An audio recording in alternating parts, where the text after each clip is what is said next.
تمام تعریفیں اللہ تعالیٰ جل جلالہ کے لیے، درود و سلام نبی اکرم نور مجسم شفیع معظم احمد مجتبیٰ جناب حضرت محمد مصطفیٰ اعلیٰ تحیت و ثنا کی ذات والا صفات کے لیے حمد و صلات کے بعد، عزیز دوستو، بزرگوں اور بھائیوں،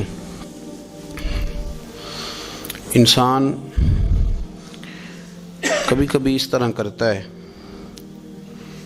کہ وہ اپنے لب و لہجے سے، گفتگو سے، میل ملاپ سے لوگوں کو مطمئن تو کر لیتا ہے، لیکن اس کی قلبی واردات کیا ہے، اس کے اندر تقویٰ کتنا ہے، نیکی کتنی ہے، پرہیزگاری کتنی ہے، اس سے وہ آگاہ ہوتا ہے۔ وہ بہت ساری چیزوں کو لوگوں سے چھپا تو لیتا ہے، لیکن اپنے آپ سے نہیں چھپا پاتا، اپنے رب کریم سے نہیں چھپا پاتا۔ پھر یہ ہوتا ہے کہ وہ جھوٹی تسلیوں سے اور اپنے نفس کی جھوٹی دلیلوں سے اپنے آپ کو راضی کرتے کرتے اس مقام پہ پہنچ جاتا ہے کہ وہ ٹوٹ کے بکھرنے کے قریب آ جاتا ہے۔ اسلام ایمان کی، عقیدے کی، روحانیت کی بات کرتا ہے، اور یہ ساری چیزیں انسان کے دل کے ساتھ تعلق رکھتی ہیں۔ دنیا میں بہت سارے لوگ ایسے ہیں جو کسی وجہ سے اپنا دین ظاہر نہیں کر سکے، بتا نہیں سکے، لیکن ان کے اندر ایمان تھا، تو رب کریم قیامت کے دن انہیں ایمانداروں کے ساتھ ہی کھڑا کرے گا، حالانکہ وہ بتا نہیں سکے، سکھا نہیں سکے، اللہ تعالیٰ انہیں ایمانداروں کے ساتھ ہی کھڑا فرمائے گا۔ تو یاد رکھنے کی بات یہ ہے، سمجھنے کی بات یہ ہے کہ اپنی قلبی واردات پر، اپنے دل پر، اپنے باطن کی کیفیات پر نظر رکھی جائے، اور جتنی کمزوریاں اور کوتاہیاں ہیں ان سے اپنے آپ کو بچایا جائے، اور بہت ساری ایسی چیزیں جو نقصان کا باعث ہیں، ہم کہہ کے اپنے آپ کو مطمئن تو کر رہے ہیں لیکن ہمارے دل کو، روح کو نقصان دے رہی ہیں، ان سے بچا جائے۔ قرآن حکیم فرقان حمید نے ارشاد فرمایا، سورہ ملک کے اندر فرمایا، وَأَسِرُّوا قَوْلَكُمْ، تم کوئی بات چھپا کے کرو، أَوْ اجْهَرُوا بِهِ، یا اعلانیہ کرو۔ اگر سمجھنے کے لیے انسان کو کوئی چیز درکار ہو نا، تو میرا خیال ہے کہ یہ آیہ کریمہ کافی ہو جائے اس کے لیے۔ فرمایا وَأَسِرُّوا قَوْلَكُمْ، تم کوئی بات بڑی چھپا کے کرو، أَوْ اجْهَرُوا بِهِ، یا اعلانیہ کرو، یہ سمجھ لو، اس پر غور کر لو کہ إِنَّهُ عَلِيمٌ بِذَاتِ الصُّدُورِ، رب تو دلوں کے حال جاننے والا ہے۔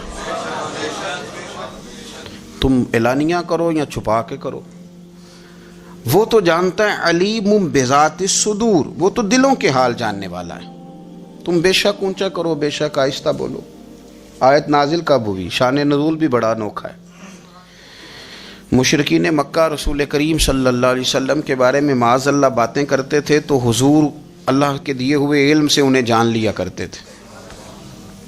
ایک دن وہ باتیں کر رہے تھے، تو باتیں کرتے کرتے نا مشرکین مکہ نے عجیب بات کر دی، نادان تھے نا، جانتے نہیں تھے، عجیب بات کر دی، کہنے لگے آہستہ بولو، کہیں محمد صلی اللہ علیہ وسلم کا رب سن نہ لے،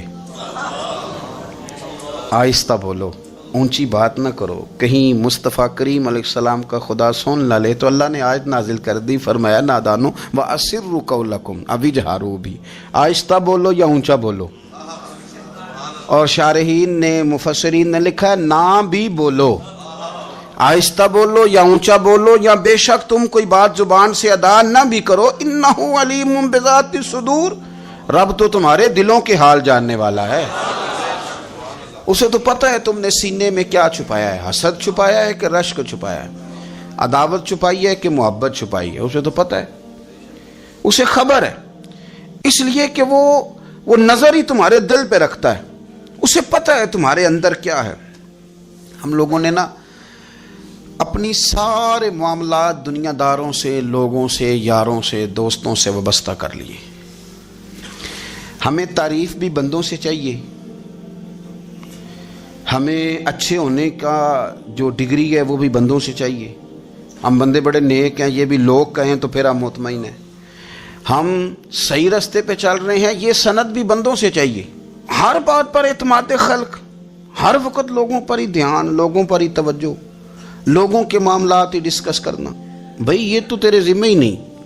تجھے تو کہا گیا ہے کہ وَمَن يَتَوَكَّلْ عَلَى اللَّهِ، تو اپنے رب کی ذات پر بھروسہ کر. فَهُوَ حَسْبُ، وہ تیرے لیے دنیا میں بھی کافی ہو جائے گا، آخرت میں بھی کافی ہو جائے گا.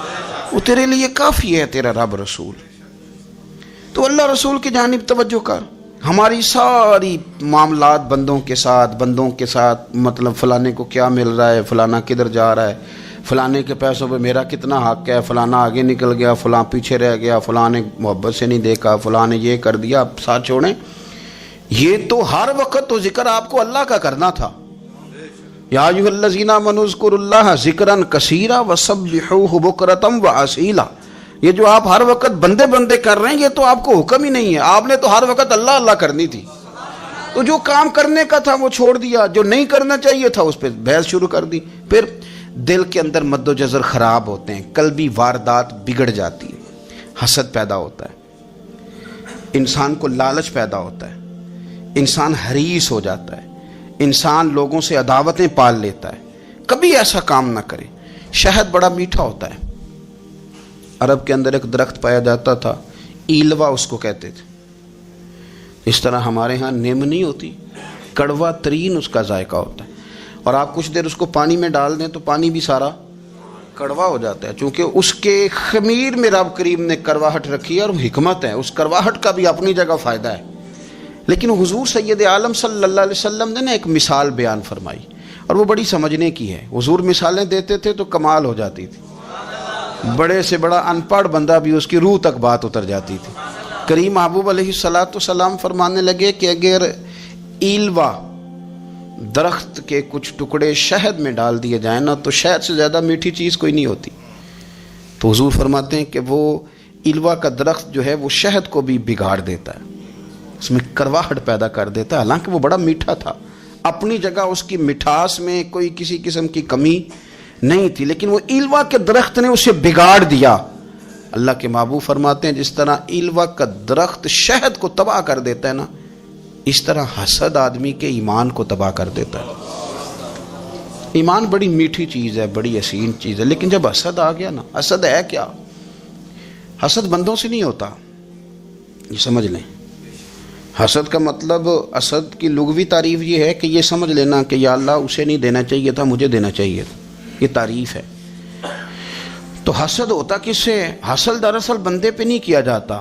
حسد کا معنی یہ ہے کہ آپ اللہ کی تقسیم پر اعتراض کر رہے ہیں. آپ کا کہنا یہ ہے کہ یا اللہ یہ تقسیم ٹھیک نہیں ہوئی، معاذ اللہ یہ ادھر چلا گیا، یہ تو ادھر آنے والی چیز تھی. تو یہ آپ نے ڈائریکٹ جو مقابلہ شروع کیا، معاذ اللہ یہ تو آپ نے اللہ کی تقسیم کے ساتھ شروع کر دی. تو پھر دل میں بگاڑ آتا ہے، پھر انسان ٹوٹ پھوٹ کا شکار ہوتا ہے، پھر وہ کمزور پڑ جاتا ہے، پھر وہ ایسی باتیں کرتا ہے جو اس کے منصب کے مطابق نہیں ہوتی، کچی بات کرتا ہے، کمزور بات. اللہ بہتر جانتے ہیں کون سی چیز اس نے کہاں رکھنی ہے. رب کی حکمت پر اور اس کی دی ہوئی توفیق پر راضی رہنا ایمان کا تقاضا ہے. لیکن ہمیں تو چاہیے تقسیم اپنی مرضی کی. ادھر کیوں چلا گیا، ادھر آنا چاہیے تھا. بھئی آپ کو یہ کس نے حق دیا ہے؟ مالک نے جو چاہا، جب چاہا، جہاں چاہا اپنے فضل سے عطا فرمایا. حسد، اور پھر اس کے اگر کوئی حسد نہیں کرتا تو لالچ شروع کر دیتا ہے. وہ کہتا ہے کہ یہ جو اس کا مال ہے اس میں میرا بھی حق تھا، یہ تو مجھے ملنا چاہیے تھا. آپ یقین کریں کہ بندے بندوں سے کم پیار کرتے ہیں، جیبوں سے زیادہ پیار کرتے ہیں. اس بندے کو تو کوئی نقصان نہیں جس کے ساتھ آپ نے تعلق رکھا ہوا ہے جیب کا، لیکن آپ بڑے کمزور ہو گئے. آپ جب لالچ کر لیا، نفسانیت میں آ گئے تو آپ کمزور پڑ گئے. آپ نے مطلب کیا، آپ کا کیا خیال تھا کہ رب کی بارگاہ سے کوئی کم ملنے والا تھا جو بندوں پہ اتنی توجہ کر لی؟ حضرت بہلول دانا رحمۃ اللہ علیہ نے کیا خوبصورت انداز ہے. رب کریم کے بندوں کی باتیں اللہ کے لشکروں میں سے لشکر. کیا سوچ تھی، کیا نظریہ تھا، کیوں یہ لوگ اتنے مضبوط تھے؟ فکری طور پر مضبوط تھے، فکری طور پر. ہارون رشید حج کر کے واپس آ رہا ہے. حضرت بہلول دانا راستے میں بیٹھے ہیں، ملاقات ہو گئی، کہنے لگا حضور کوئی حکم ہو تو بتائیے گا۔ فرمانے لگے کوئی نہیں، تو جا اپنا کام کر۔ بادشاہ ہے، یا کسی کو کارڈ مل جائے تو وہ لوگوں کو دکھاتا پھرتا ہے، وزیر صاحب نے خود دیا ہے۔ بادشاہ وقت خود کہہ رہا حضرت کوئی حکم ہو تو؟ فرمایا نہیں، اللہ خیر کرے گا۔ تو کہنے لگا حضور میں نے سنا ہے آپ مقروض ہیں، تو بتا ہی دیتے۔ تو آپ مسکرا کے فرمانے لگے تیرا کیا خیال ہے بھلا؟ کہنے لگے حضور کس بابت؟ فرمانے لگے تیرا کیا خیال ہے کہ اللہ ہارون رشید کو دے گا اور بہلول دانا کو بھول جائے گا؟ تیرا کیا خیال ہے؟ رب کریم ہارون رشید کو تو دیتا جائے گا اور بہلول دانا کو بھول جائے گا؟ بادشاہ کہتا ہے کہ میں چکرا ہی گیا کہ بھلا اس سوال کا کیا جواب ہے؟ تو میں نے کہا حضور رب تو بھولنے سے پاک ہے، وہ تو کسی کو نہیں بھولتا، اسے نہ اونگ آتی ہے نہ نیند آتی ہے۔ تو فرمانے لگے جا پھر اپنا کام کر، جب مناسب سمجھے گا تو بہلول کو بھی قرضے سے نجات عطا کاری دے گا۔ تو جا اپنی ڈیوٹی کر، وہ جب چاہے گا نا تو میرے قرضے دور۔ تو کیا سمجھتا ہے کہ تجھے یاد رکھے گا مجھے بھول جائے گا؟ یہ کیسے ہو سکتا ہے؟ او یار ادھر دیکھ میری بات سن۔ او بھائی وہ تیرا میرا رب ہے، یہ ہو سکتا ہے کہ امیروں کو دے دے اور تیرے جیسے میرے جیسے غریبوں کو وہ بھول جائے؟ یہ ہو سکتا ہے؟ تو کیوں لوگوں کی جیبوں پہ توجہ، لوگوں کی جیبوں پہ نظریں، فلانے کے پاس آ گیا تو میں رہ گیا، مطلب کس لیے؟ ہمارا رب کسی کو بھولتا نہیں ہے، کسی شخص کو وہ میرا مالک اپنے فضل سے نظر انداز نہیں کرتا، وہ سب کو نوازتا ہے، لیکن اس کی حکمت کے تقاضوں کا انتظار کرنا مسلمان کی شان ہے۔ کبھی کسی حسد میں کبھی کرنا ہو تو رشک کریں، مزہ آئے گا۔ اور یہ رشک کرنے کا نا، رشک کا معنی کیا ہے؟ حسد کا معنی یا اللہ اسے نہیں دینا چاہیے تھا مجھے دینا چاہیے تھا، اور رشک کا معنی یا اللہ تو نے دیا ہے کیا بات ہے، اسے دیا تو کیا بات، اگر تو نے دیا تو مالک جچا بھی ہے، اگر تو نے دیا ہے تو نظر بھی آیا ہے، اگر تو نے دیا ہے تو پھر کیا بات ہے، کمال ہو گئی، وہ نظر آ رہا ہے۔ اور یا اللہ اسے دیا ہے تو میں بھی تیرا بندہ ہوں، اسے بھی اور دے اور مجھے بھی عطا فرما۔ یہ رشک ہے۔ رشک کا نا حضور نے حکم دیا ہے، نبی پاک نے رشک کا۔ ہمارا یہ مسئلہ ہے کہ ہم نا جو کرنے والا کام ہے وہ نہیں کرتے، رشک کریں۔ بخاری مسلم میں حدیث ہے، نبی پاک صلی اللہ علیہ وسلم نے فرمایا دو بندوں پر رشک کرو۔ کہو کیا بات؟ رشک کرو دو بندوں۔ یا رسول اللہ کون کون سے؟ فرمایا ایک وہ مالدار جسے اللہ دولت دے اور وہ صبح بھی رب کے رستے میں خیرات کرے اور شام بھی رب کے رستے میں خیرات کرے، یہ قابل رشک ہے۔ کہو تیری کیا بات ہے بھائی، کیا تجھے اللہ نے نوازا ہے، اور اس پر رشک کرو کو یا اللہ اسے اور دے تاکہ یہ تیرے بندوں پہ اور اثار کرے اور تیرے بندوں پہ سخاوت کرے، اور اللہ اس کے تفعیل تصدق ہمیں بھی عطا فرما۔ اور حضور فرماتے ہیں ایک مالدار پر جو صبح و شام سخاوت کرے، اور ایک اس عالم پر جسے اللہ قرآن کا علم دے، وہ صبح بھی لوگوں کو قرآن مجید کے ترجمے تفسیریں قرآن کے درس سکھائے اور شام بھی لوگوں کو قرآن مجید کے درس عطا فرمائے۔ اس پر رشک کرو، کہو کیا بات ہے یار تیری، تجھے اللہ نے کتنا نوازا۔ قابل رشک لوگوں پر رشک کرو، ان کی تعریف کرو، ان کے لیے اچھے کلمات ادا کرو۔ معاشرے میں حسد پرموٹ ہوا ہے، اگر کبھی رشک پرموٹ ہوتا نا تو عزتیں بڑھ جاتی، محبتیں بڑھ جاتی، خلوص میں اضافہ ہوتا، لوگ ایک دوسرے کے قریب آتے۔ ہم نے کسی فضیلت والے کی فضیلت کو تسلیم کرنے سے انکار کر دیا، ہم نے کسی بڑائی والے کی بڑائی کو تسلیم کرنے سے انکار کر دیا، ہم نے حسد کیا، ہم نے لالچ کیا، ہم حریص ہوئے۔ اس کا نقصان یہ ہوا کہ لوگ ایک دوسرے کے پاس رہتے ہوئے پاس نہیں رہتے، ایک دوسرے کے ساتھ وقت گزار رہے ہوتے ہیں لیکن ان کے بارے میں رویے ان کے سخت ہوتے ہیں، لب و لہجہ تلخ ہوتا ہے، جب وہ کسی کے بارے میں بے لاگ تبصرہ پوچھا جائے تو غلط باتیں کرتے۔ رشک کریں، دیکھیں نا حضرت ابو بکر صدیق رضی اللہ، حضرت عمر فاروق رضی اللہ، ساری زندگی دوڑ لگی رہی۔ حضرت عمر کہتے ہیں میں نے ساری زندگی دوڑ لگائی ہے کہ ابو بکر سے آگے گزر جائیں، لیکن یہ دوڑ حسد والی نہیں، یہ رشک والی۔ فرماتے میرا دل کرتا تھا کہ میں نیکیوں میں ابو بکر سے آگے گزر جاؤں، حضور کے عشق میں ابو بکر سے آگے گزر جاؤں، نبی پاک علیہ السلام کی اولاد کی محبت میں ابو بکر سے آگے گزر جاؤں، میں نا خیر کے کاموں میں آگے گزروں۔ کہتے میرا ساری زندگی رشک کا رشتہ رہا، یہ رشتہ شاندار ہے، اس پر عمل کریں، اس پر توجہ کریں۔ بجائے اس کے کہ یہ کہنا کہ استاد جی کا فلانے سے زیادہ پیار ہے، پیار کی وجوہات تلاش کر. مرشد فلانے پہ نظر رکھتے ہیں تو میرے بھائی وہ نوٹوں کی وجہ سے نظر نہیں رکھتے، تو وجہ تو تلاش کرنا، وجہ کیا ہے. تو اپنے آپ کو اس طرح کا بنا، تو اس طرح کی کیفیات پیدا کر اپنے اندر. ہم کیا کرتے ہیں کہ رشک کرنے کی بجائے حسد کرتے ہیں. حسد نہیں کریں، اپنے آپ کو سنواریں، وہ رشک کی وجہ سے آپ سنوار سکتے ہیں. نبی پاک علیہ السلام کی پیاری زوجہ ام المومنین سیدہ عائشہ صدیقہ، بڑی شان ہے اس خاتون کی، بڑی عظمت ہے ان راہوں کے صدقے جن رستوں سے سیدہ پاک کی سواریاں گزرا کرتی. کیا درجہ اللہ نے دیا ہے سیدہ عائشہ صدیقہ کو. کہتی ہیں حضور کا وصال میری گود میں ہوا ہے. اور مولا علی شیر خدا فرماتے ہیں میں نے حضور کو سب سے زیادہ عائشہ صدیقہ سے پیار کرتے ہوئے دیکھا. اور عائشہ صدیقہ رضی اللہ تعالیٰ عنہ فرماتی ہیں میں نے حضور کو سب سے زیادہ فاطمہ الزہرا سے پیار کرتے دیکھا. یہ الگ ماحول ہے ان کا آپس میں.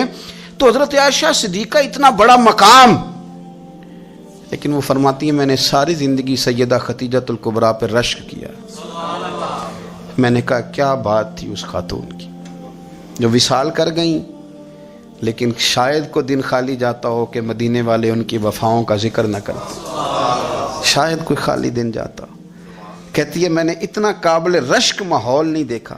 ایک دن حضور گھر میں گوشت لائے اور مجھ سے فرمایا عائشہ گوشت پکاؤ. تو میں اسے صاف کرنے لگی تو حضور فرمانے لگے شوربہ ذرا زیادہ کرنا. تو میں نے عرض کی حضور کیا کچھ مہمان آئیں گے گھر میں؟ تو فرمایا نہیں عائشہ، مدینہ منورہ میں نا مجھے پتہ چلا ہے خدیجۃ الکبریٰ کی کچھ سہیلیاں آئی ہیں، تو شوربہ بنا، میں انہیں پہنچاؤں گا. خدیجہ کی سہیلیوں کو شوربہ زیادہ پکا ذرا. تو حضرت عائشہ صدیقہ کہتی ہے میں نے بڑے نرم لب و لہجے میں بڑی بنا سوار کے مسجع مکفہ چن کے جملے بات کی. میں نے عرض کی حضور سنا ہے وہ آپ سے 15 سال عمر میں بڑی تھیں، نکاح بھی پہلے ہو چکا تھا، اور بتاتے ہیں لوگ کہ بظاہر کوئی حسن و جمال بھی اس ماحول کا نہیں تھا. حضور اللہ نے آپ کو جوان اور خوبصورت بیویاں دی ہیں، پر میں جب بھی سنتی ہوں جناب خدیجہ کا ذکر ہی سنتی ہوں. میں نے رشک کے انداز میں کہا. کہتی میں بات کیا کہ خاموش ہو گئی، اور جب میں نے نظر اٹھا کے دیکھا تو حضور کی آنکھوں میں آنسو. نبی پاک صلی اللہ علیہ وسلم کا یہ انداز دیکھا تو میں نے کہا حضور میں رب رسول کی بارگاہ میں توبہ کرتے ہیں، اب تو رو دیے. تو حضور فرمانے لگے عائشہ یہاں جو بھی آیا ہے نا وہ سکھوں اور آسانیوں کے دنوں میں آیا ہے، اور خدیجہ میری ان دنوں کی ساتھی تھی جو میرے تکلیف کے دن تھے، میری آزمائشوں کی، میری پریشانیوں کی میری ساتھی تھی.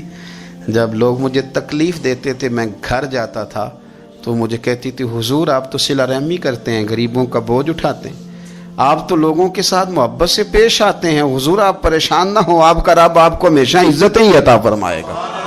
فرمایا وہ میری تکلیفوں کی اسے کیسے. میرے بھائی رشک کیا لوگوں نے ایک دوسرے پر، حسد نہیں کیا.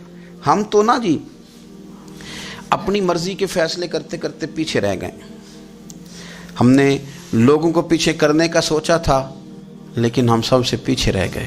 ہم نے سیاست اور سازش کی تھی کہ کچھ لوگوں کے دلوں پہ پیر رکھ کے میں اپنا قد اونچا کروں گا، کچھ کے سینوں پہ پیر رکھ کے، لیکن ایسا نہیں ہوتا. یہ ہوتا نہیں. آپ کسی کی جگہ نہیں لے سکتے، اس لیے کہ رب نے سب کی جگہ اپنی اپنی بنائی ہوئی، سب کی جگہ. ہاں ایسا ضرور ہوتا ہے کہ کئی دفعہ نا ہم اپنے مقام کو گرا لیتے ہیں. وہ کسی نے کہا تھا کہ ایسا نہیں کہ تیری جگہ کوئی اور آ گیا، لیکن تیرا مقام بھی اب تیرا نہیں رہا. ہوتا یہ ہے کہ ہم نہ گرا لیتے ہیں اپنے آپ کو.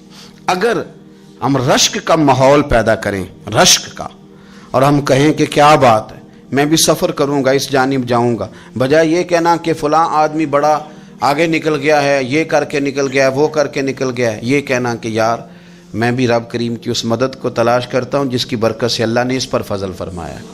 امام غزالی فرماتے ہیں 3 لوگوں میں حسد زیادہ ہوتا ہے، بغض زیادہ پیدا کر لیتے ہیں.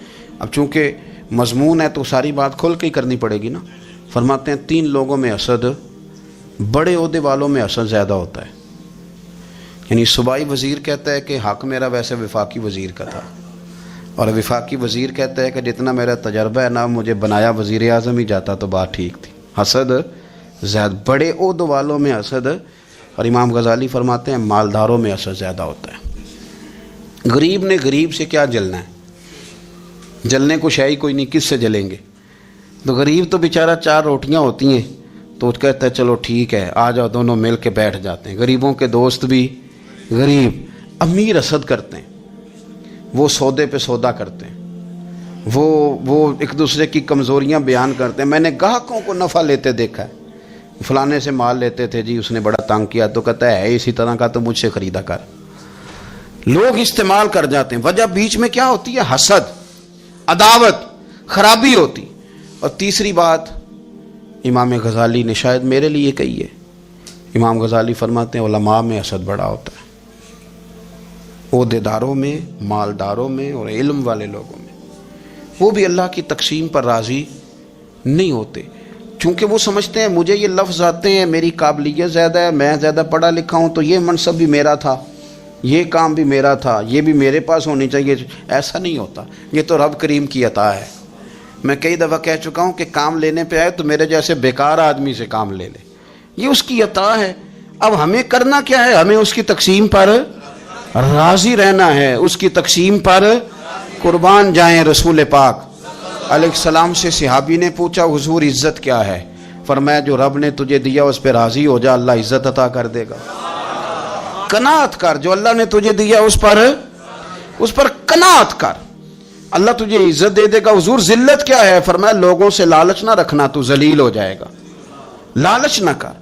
تیزی کے ساتھ پرموٹ ہوتی ہیں چیزیں، ہمیں سازش کرنی آتی ہے، ہمارا خیال ہوتا ہے کہ میں نے دوسروں کے پیسوں پہ کاروبار کرنا ہے، ہمارا خیال ہوتا ہے کہ پالٹی ڈال کے روٹی کھانی ہے، ہمارا خیال ہوتا ہے کہ کسی بندے کو کس طرح استعمال کرنا ہے۔ یاد رکھ لینا، کبھی بات نہ بھولنا، جو لوگوں کو استعمال کرنا چاہتا ہے وہ ساری زندگی استعمال ہوتا رہتا ہے۔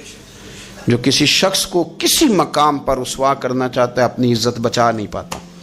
جو آدمی لوگوں کو حقیر جانتا ہے اللہ اسے کبھی عزتیں عطا نہیں کرتا، وہ گڑھوں کے اندر گرتا چلا جاتا ہے۔ یاد رکھیں جو عزتیں دینی شروع کر دے رب اسے باعزت بنا دیتا ہے، جو پیار کرنا شروع کر دے معاشرے میں لوگ اس سے پیار کرنے لگ جاتے۔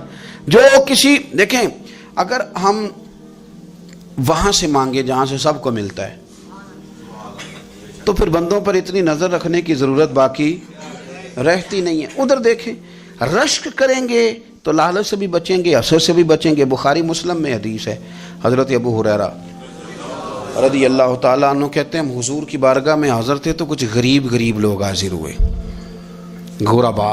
انہوں نے عرض کی یا رسول اللہ صلی اللہ علیہ وسلم ایک گزارش کرنے آئے۔ حضور نے فرمایا کہو۔ یا رسول اللہ امیر تو ہم سے آگے نکل گئے۔ حضور نے فرمایا کس بات میں؟ عرض کی حضور نمازوں میں نہیں ہم گزرنے دیتے، اتنے نفل وہ پڑھتے ہیں اتنے ہم بھی پڑھ لیں گے۔ صحیح بتانا صحیح، آج کل یہ نمازوں کا مقابلہ بھی ہے کہ نفل میں نے زیادہ پڑھنے، عبادت میں نے۔ ہمارے اصحاب رحمۃ اللہ علیہ فرمایا کرتے تھے آستانوں پہ گدی نشینوں کا تو رولا ہوتا ہے، اللہ اللہ کرنے کا رولا نہیں ہوتا۔ یہ تو شور ہوتا ہے کہ سجادہ میں ہوں سجادہ، اور سب نے کوئی نہ کوئی کہانی سنائی ہوتی، کہتے نہیں ابا جی مجھے کہہ گئے تھے کان میں، دوسرا کہتا نہیں مجھے لکھ کے دے گئے تھے، تیسرا کہتا تمہیں تو پتہ ہی نہیں، تم تھے ہی نہیں، عمرے پہ تو میرے ساتھ گئے تھے، جو میرے ساتھ ان کا معاہدہ ہوا وہ خانہ کعبہ میں ہوا ہے، لہذا میرا پہلا نمبر ہے۔ سب کے پاس کوئی نہ کوئی معاملہ ہوتا ہے، یہ سارے کام کوئی ضروری نہیں۔ ضروری کیا ہے کہ وہ جو کہتے تھے کرو، جس نے سب سے زیادہ کر کے دکھایا وہ زیادہ جانشین ہے، وہ زیادہ جانشین ہے جس نے زیادہ کر کے دکھایا۔ معاملہ تو یہ ہے کہ اس رستے پہ کس کس نے چلنا ہے۔ لوگ تو سجادہ نشینی سے بھاگا کرتے تھے، بھاگتے تھے۔ حضرت ابو بکر صدیق رضی اللہ تعالیٰ عنہ کا وصال ظاہری ہوا تو حضرت عمر خلیفہ بنے، تیسرا دن تک خلیفہ بنے ہوئے، 2-3 چھوٹی چھوٹی بچیاں آ گئیں، چاچا جان آپ خلیفہ بنے؟ فرمایا ہاں۔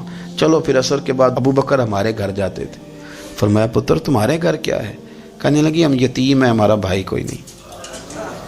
ابو بکر روز عصر کے بعد آتے تھے، ہماری بکریوں کا دودھ دھو کے ہمیں دے جاتے تھے، کچھ بیچ کے گزارا کر لیتی تھیں، کچھ پی لیتی تھیں۔ چچا 3 دن ہو گئے، میری اماں بھی روتی ہے، بہنیں بھی روتی ہیں، آپ چلیں گے؟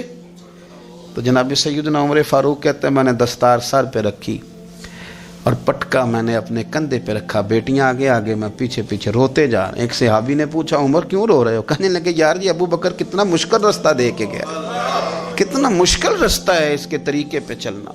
یہ لوگ تو سجادہ نشینی اتنا کٹھن کام تھا، لوگ بھاگا کرتے تھے۔ شوق آ گیا، اب